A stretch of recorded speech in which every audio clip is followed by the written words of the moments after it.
remarkable. So, we just stopped in all the national parks and stuff.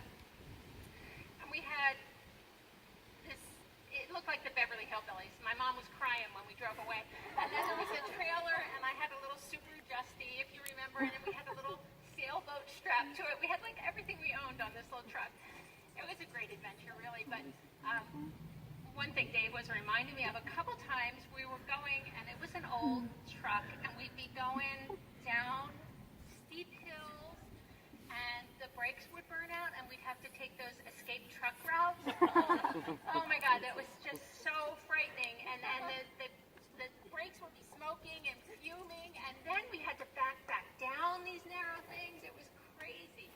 I remember we had a great time in Yellowstone Park. We had a little buffalo. We named him Toby. He was our friend, and we just had a really relaxing time. And we made Oregon our home really pretty quickly. We had a little second floor apartment up in North Portland, and then we bought the farm out in Boring, and he poured so much love into that place and so much work, and it was a great place to start our family and be on this adventure that we came on, and I'm really glad we did it. I'm really glad we're here. He and Gabby, he loved you so much. And thank you all for coming.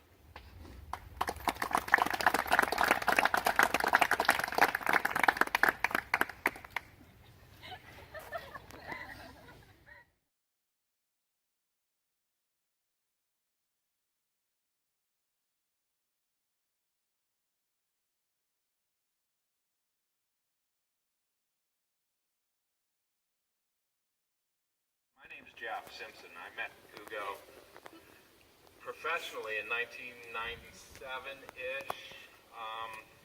We had started this little company, WRG Design, and Ugo came on board as a civil engineer. I'm a landscape architect, so there's always that little power struggle clash right off the bat. And I didn't really know him at all until, this was 20 years ago, folks, so I was a runner. He was a runner, and there was a group of guys in the office, and we used to go out at lunchtime. We were over in off Nimbus, over there in Beaverton, so we had the trail along the creek there that we could go out and run, and Ugo started joining this running group, and so I started to get to know Ugo running, and I was like, shit, damn, how does this guy talk for like 40 minutes?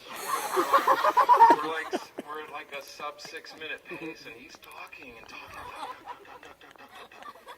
Like, damn. So we'd be in the office, and I'd see Ugo coming, and I'd be like, all of a sudden I'd pull my cell phone out of my pocket and just keep walking, because I knew if I got stopped in the hall with Ugo, it'd be like a 20-minute conversation. And he always had something to say, and he was thoughtful, and it, wasn't like empty, shallow stuff. It was like you talk to Ugo and you go deep, deep early.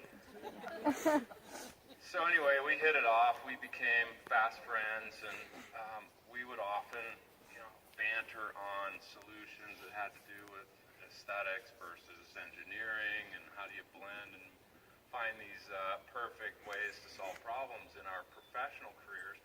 And then we had kids, and the whole kid thing became part of our relationship, because his girls and my girls are all kind of right in that same couple, like within a year of each other, right? So I have two girls, and Gabby and Thea, and so Ugo and I started doing these dad's weekends, like every summer, and we'd take the girls somewhere and we'd go camping, and it was just great memories we were starting to build.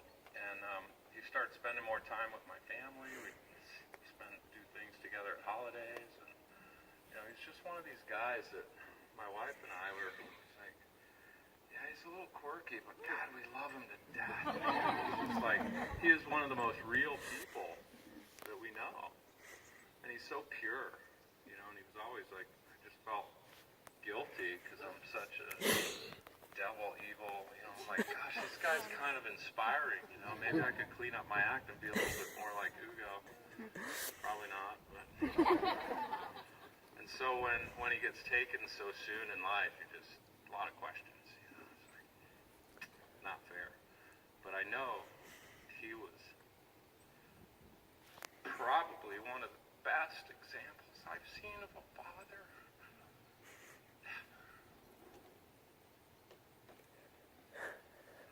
He loved you guys so much. It's crazy. And he would go to work, you know, he's like, gotta get out of the private sector, man, it's such a drag. Yeah, you work 6/12s and then you go to a 4/10 scenario, it's pretty good.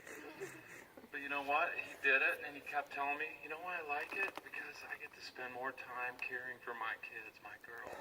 I get to spend more time making meals with them, building climbing walls in the staircase, and just all kinds of stuff, you know, and it was all about the time he could spend with his girls.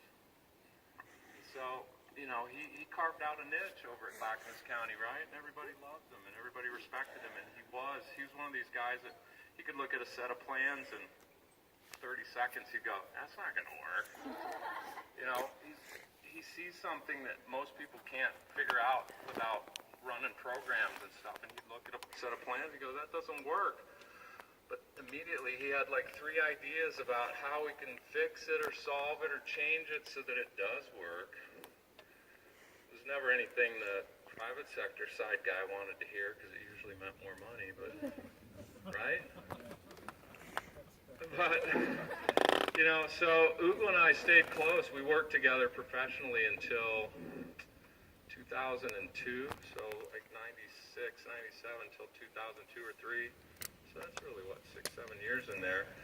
But we stayed friends, and we would talk to each other or touch base maybe at least once a month. And typically we were hooking up for breakfast or lunch somewhere,